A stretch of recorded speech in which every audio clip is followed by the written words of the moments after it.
That'd be pretty badass. You're just slinging a bear trap around. You get it around someone's neck. That's right. That's Cabin in the Woods, though. Fuck, they did that already? That. Yeah, but that's not the 80s. Shit, I was about to buy some Coke and do a screenplay session. We're in the 80s, though. Cabin in the Woods copied us. That's a good point. Get a time machine, just rip off movies from the 90s. There you go. Episode over. There are many topics and concepts we are all familiar with, but aren't exactly sure how they work. Each week, Alan Fitzgerald and I choose a topic and try our best to explain it. This is Explaining Things. All right, welcome back to another episode of Explaining Things. As always, I'm your host, Jonathan Tilson, with my co-host, Alan Fitzgerald. Hello. Alan, how do you make the perfect 80s horror movie? I got some ideas. You got a twisted carnival up in that brain. There are rules. Anything great has rules. Well, first of all, make it a slasher. Slasher? Yeah, lots of people got to be cut up. Some weird reason, too. It's like your grandmother got run over by a UPS truck or something like that, and you blame the people. 30 years ago. It doesn't have to make that much sense. What you really do is you see a couple young people. Hot people. You see some hot young people having fun. Yeah. And you don't want to see that. Yeah. You want to put a stop to that. You kill them right away. That's right. You have a special weapon. Maybe it's a pickaxe. Action horror have a lot of crossover. They do. Violence. Tits. Tits. I mean, that's just happening. Yeah, it is. Over and over. All the actresses are 18, but the character might be 16 or 17. Let's just be honest. Do we want our killer to be a mortal? The Michael Myers way. He was a mortal. He was just a man. He could be anyone. That was really scary. Yeah. But after a while, you just kept on seeing him get shot and you're like, fucking hit by trucks. This is no man. And decapitated. You're like, all right, so we got to make him some sort of ghost now. Are we going to go camping? Are we going to go to a small town? Or what are we doing here? How about an all-girls private school? That's fun. Oh, short skirts and shit in the uniform? That solves tits. Boys sneak in from across the lake because they got their school? Absolutely. What could go wrong? What could go wrong? Other than teenage pregnancy, alcohol poisoning, and everything like that. Yeah. Before any of that happens, someone with a pickaxe shows up and fucks things up. I don't think we have enough horror in the snow. What if it was winter? It's Christmas break. These are the ones that didn't go home for Christmas break. 3 girls, 3 guys. Yeah. We're having fun. We're drinking. You need at least 12 people dead. This is why I came to the expert. We're not making an art film here, John. We're going to get some staff. You better believe there's a janitor who's going to help out. He's always going to help out. Yeah. He's going to die saving one. The guy who does the right thing always gets it in the end. That's what you get. The principal comes back to yell at people. He comes and goes, "You fucking kids, you're supposed to be blah, blah, blah, blah, blah." And then while they're sitting there, like they want to tell the principal, "Hey, like we're getting killed here," before they get to, because he's yelling at him. He comes killed. in. Bang! Pickaxe, back of the head. Out the eye. Out the eye. Then they run away. Oh, I think a big, exactly. And they run into a closet for some reason. Then they hear a sound, and someone has to go check out what that sound could be. It sounds just like the guy that killed half their friends. Then they take a fuck break. I don't want to skip to the end. Who's going to live? Virgin. The youngest, most wholesome girl, and maybe the janitor?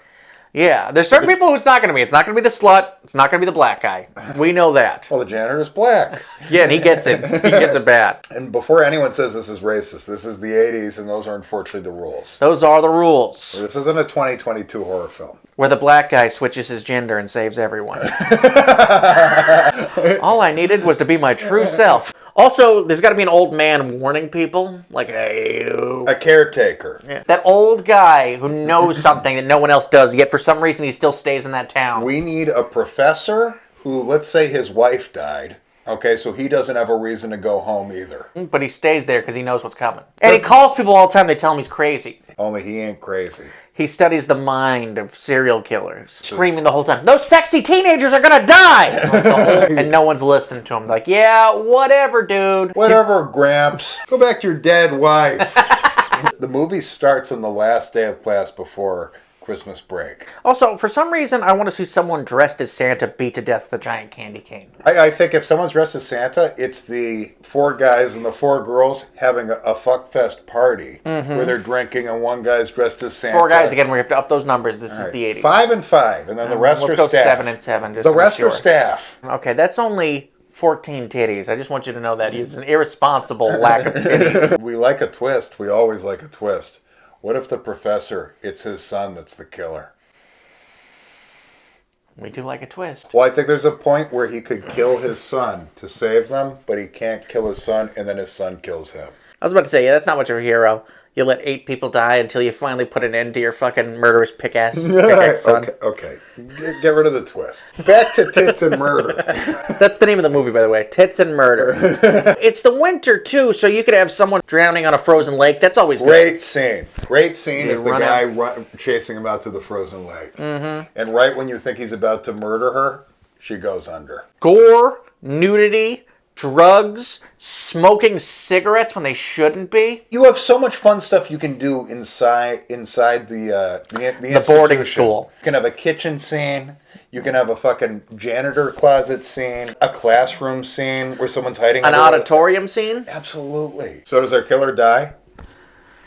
I mean, yes, but no. We set it up for a sequel. Of course, you got to make 15 of them if it's... Something like goes under the ice. The virgin and the janitor, they walk away, and then you see a hand come up onto the ice, moving over. Something like that. Something like that. Sequels. We're in the business of making money. I mean, look, this is simple. This is simple. Does one of the kids have their dog there? I think you put one of the kids in a wheelchair. You feel extra bad. Does he die? Or is it him and the Hell bird? yeah. He dies, and it's in, like, a very insensitive way. Like, he's at the top of a building, and he runs the wheelchair into the edge, and he just falls down the stairs. Now he has no wheelchair. Army crawling to the door. And the beauty is, it's the 1980s, so you don't have to find a real quadriplegic. You can actually just put a guy in a wheelchair. Exactly. Hey, just call up Skinny Legs Dave. We got a role for you. Get it, a roll? You have to give me an inkling of a backstory for our killer. Let's see. Something with a Native American burial ground always works. That always works, but I was going to say... Bunch of goth kids fucking on a Native American burial ground? But we have ice. What if this kid What if this kid fell through the ice 20 years ago, and his father never wanted to have him and walked away, but the kid survived?